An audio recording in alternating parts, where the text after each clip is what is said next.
Hey, Jeff, thanks for joining me. Hey, Steve. Hey, we are talking about some of that money that got built up in the sidelines looking for opportunities, distressed opportunities. We're starting to finally see some of those distressed opportunities come to market and get scooped up.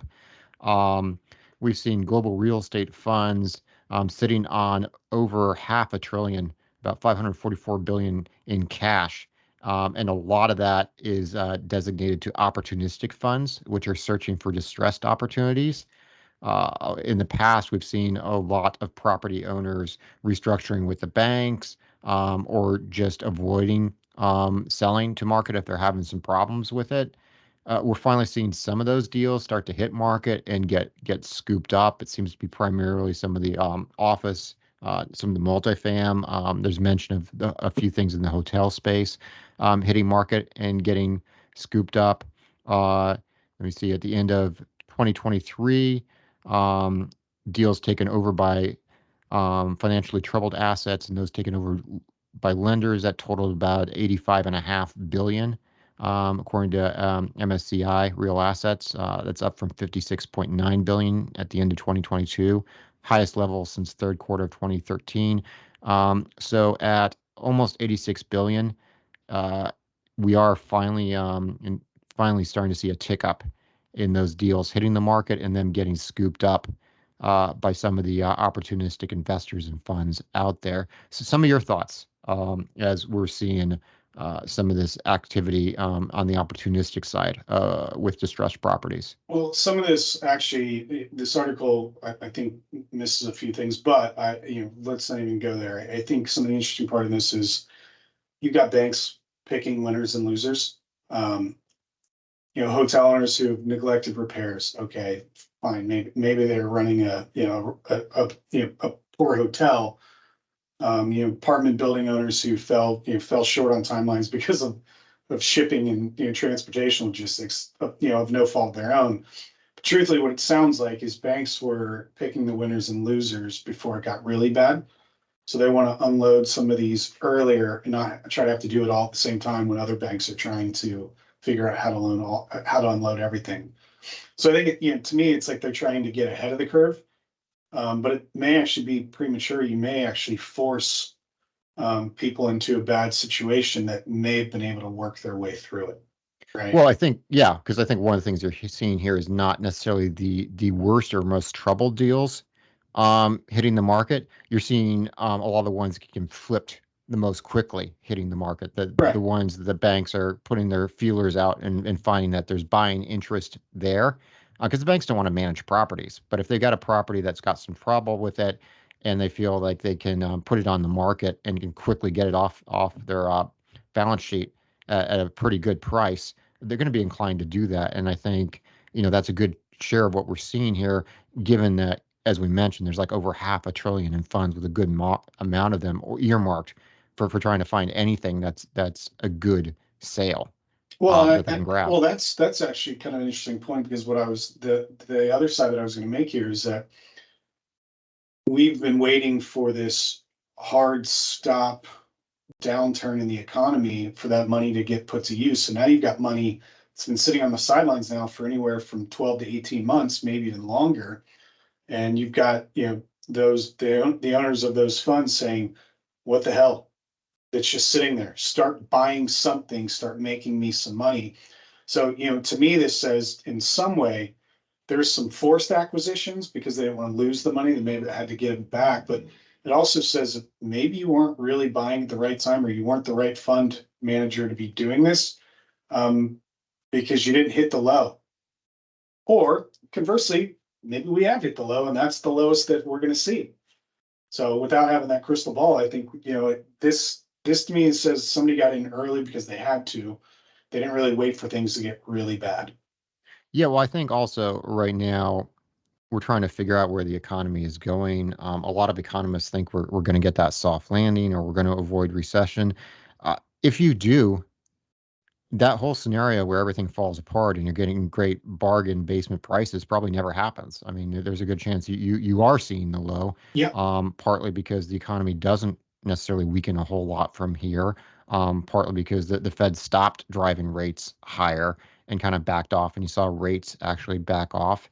And you've got all this money on the sidelines just waiting for stuff that, as you point, has now got investors saying, hey, how long are you going to wait? How long are you Yeah. just take my cash and sit on it where I could be getting a return somewhere else? The stock market's I when I can could have give been him in the stock 5% market. return at the bank. Exactly.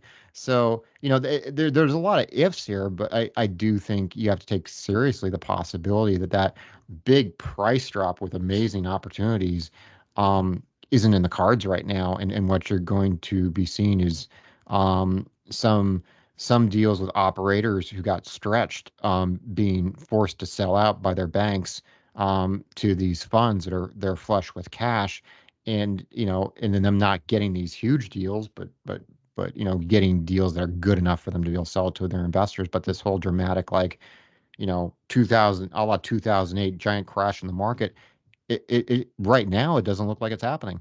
Well, no, I mean, look, there's been even in Florida, there's been some leveling off on the value of homes continuing to rise, right? It may actually, I've actually seen it significantly come down to match kind of where the interest rates are and what's affordable. Now, ironically, you may actually see with that, transition, because we've discussed in other videos, the side of multifam, right?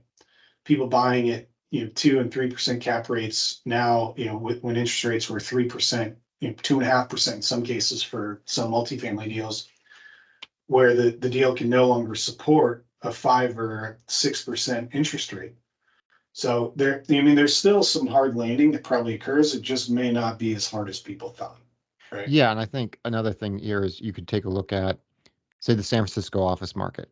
I mean, you can certainly get a great price break, but nobody wants it. I mean, the deals people want is a quality property with a huge price break, What are and you that going to doesn't do with it in exist. San Francisco, right? Yeah, I mean, that's the problem. I mean, people, yeah, you can get a huge price break in a market that's got some real problems, and nobody wants to touch those. And in the markets that don't have real problems, you're just not getting the huge price breaks because everybody, I mean, they're so flush with funds looking for quality deals to get at any sort of a decline.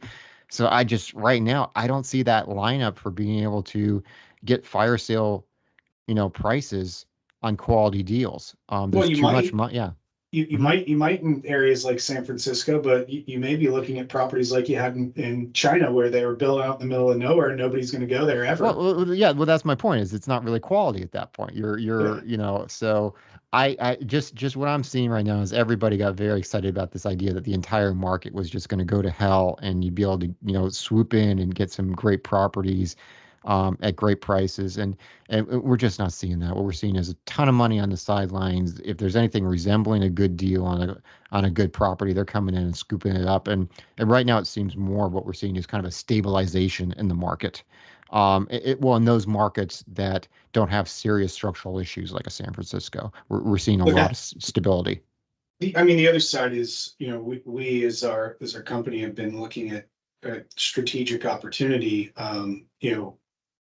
prior really to, let's just say 21, 22, weren't really looking at development projects, but right now we are.